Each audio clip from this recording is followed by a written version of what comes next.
నమస్కారం అండి. ఈరోజు చింతపండుతో పులిహోర ఎలా చేయాలో చేసి చూపిస్తాను. ముందుగా 2 డబ్బాలు అన్నం వండి ఉంచాను. పెద్ద ఉల్లిపాయ అంత చింతపండు తీసుకున్నాను, ఇంగువ తీసుకున్నాను, శనగగుళ్ళు తీసుకున్నాను, కొత్తిమీర, 10 పచ్చిమిరపకాయలు తీసుకున్నాను, చిన్న ముక్క బెల్లం తీసుకున్నాను, కరివేపాకు, 10 ఎండుమిరపకాయలు. ఎలా చేయాలో చేసి చూపిస్తానండి. చిన్న సంతోషకరమైన విషయం అండి. మా యూట్యూబ్ ఛానల్ పెట్టి 2 నెలలు అవుతుంది. 100కు పైనే సబ్స్క్రైబ్ చేసుకున్నారు అందరికీ ధన్యవాదాలండి. మా ఛానల్ ఇంత సపోర్ట్ చేసినందుకు. మీ సపోర్ట్ ఉంటే మా ఛానల్ ముందుకెళ్ళిద్దండి. ఇలాగే సపోర్ట్ చేయండి. తగినంత ఆయిల్ వేస్తున్నానండి.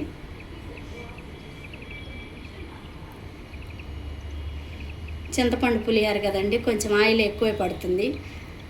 చింతపండు అంతా నూనెలో ఉడికించుకోవాలి.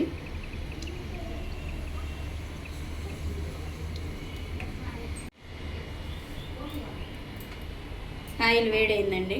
ముందుగా శనగగుళ్ళు వేస్తున్నాను.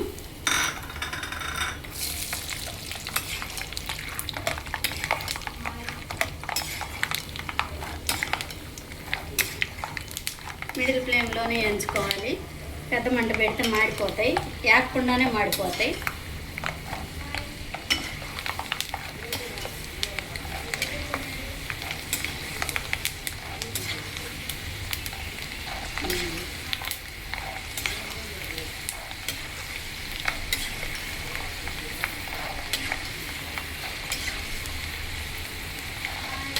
ఇలా అన్నీ లైట్గా వేపుకోవాలండి.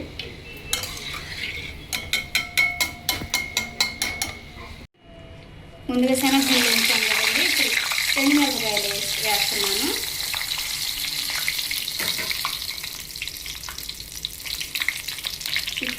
కొంచెం 4 స్పూన్లు తాలింపు గింజలు వేస్తున్నాను.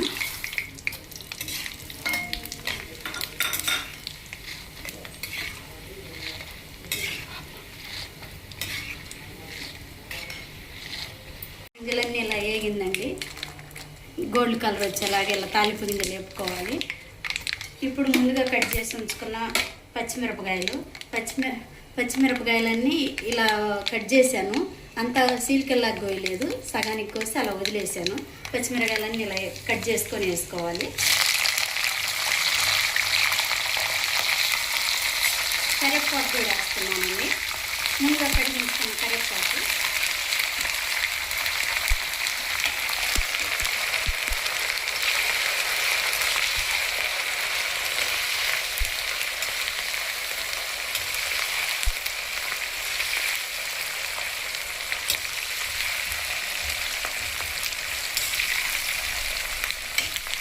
చిన్న మంట మీద ఇలా వేసుకోవాలి.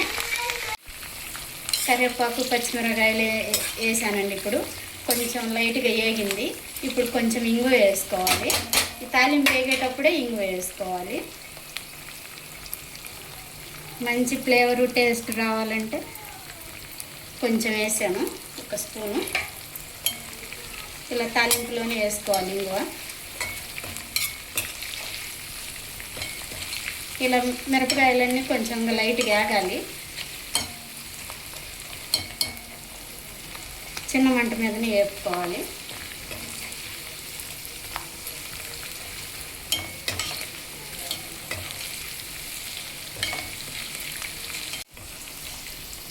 పచ్చిమిరకాయ కరివేపాకు అంతా ఇలా వేగిందండి. తాలింపు గింజలన్నీ గోల్డ్ కలర్గా. ఇప్పుడు చింతపండు పులుసు పోసుకోవాలి.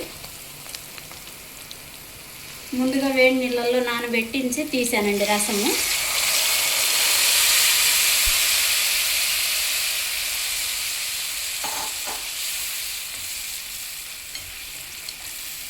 కొంచెం ఇదంతా తిక్కుగా అయ్యేలాగా చిన్న మంట మీదనే ఉడికించుకోవాలి. ఇప్పుడు కొంచెం చిటికెడు పసుపు వేసుకోవాలి.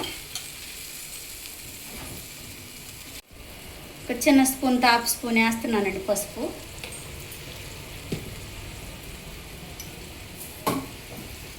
కల్లుప్పు వేస్తున్నానండి. తగినంత కల్లుప్పు వేస్తున్నాను. సరిపోకపోతే చూసుకొని కలుపుకున్న తర్వాత సాల్ట్ వేసుకోవచ్చండి.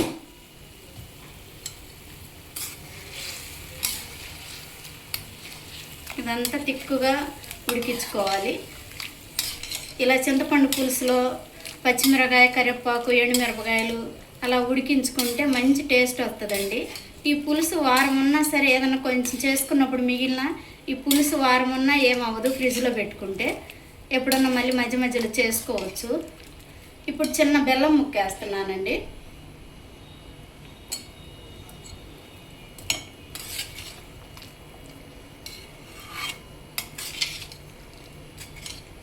ఇలా అంతా చిన్న మంట మీదనే తిక్కుగా దగ్గరికి అయ్యేలాగా ఉడికించుకుంటే కొంచెం నూనె పైకి వస్తుంది. అప్పుడు ఉడికినట్టు. నూనె పైకి వచ్చే వరకు ఉడికించుకోవాలి. అంత చింతపండు పులుసు అంత నూనెలో ఇలా తిక్కుగా ఉడికిందండి. ఇప్పుడు దింపుకొని అంత అన్నంలో కలుపుకోవాలి. ఇలా నూనె పైకి వస్తే ఉడికినట్టు అన్నమాట. ఇలా చింతపండు మీద అలా నూనె పైకి రావాలి.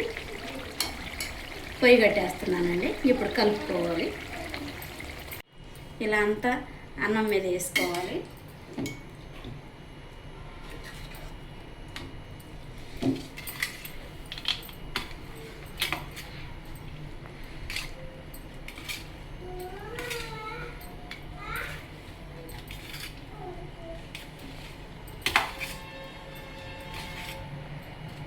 చింతపండు కొంచెం ఉంచానండి బాండీలో, చూసుకొని అవసరమైతే కలుపుకొని. అంత చింతపండు అంతా కలిసిందండి. ఉప్పు అన్నీ పర్ఫెక్ట్గా సరిపోయినాయి. ఇప్పుడు ఫైనల్గా కొత్తిమీర వేస్తున్నాను. ఇలా లేత కొత్తిమీర తీసుకోండి, ముదురు కొత్తిమీర అయితే బాగోదు. ఇలా ఫైనల్గా కొత్తిమీర అంతా ఇలా వేసుకోవాలి. ఇలా వేసుకొని ఒక్కసారి కలుపుకుంటే బాగుంటుంది. పసుపు కొంతమంది అన్నంలో వేస్తారండి, అలా అన్నంలో వేయకూడదు. చింతపండు ఉడికేటప్పుడు వేసుకుంటే బాగుంటుంది. అన్నంలో వేస్తే పసుపు స్మెల్ వస్తుంది. ఇది ఒకసారి అలా తిప్పేసుకుంటే బాగుంటుంది. కొత్తిమీర అంతా కొంచెం లేతది తీసుకుంటే బాగుంటుంది.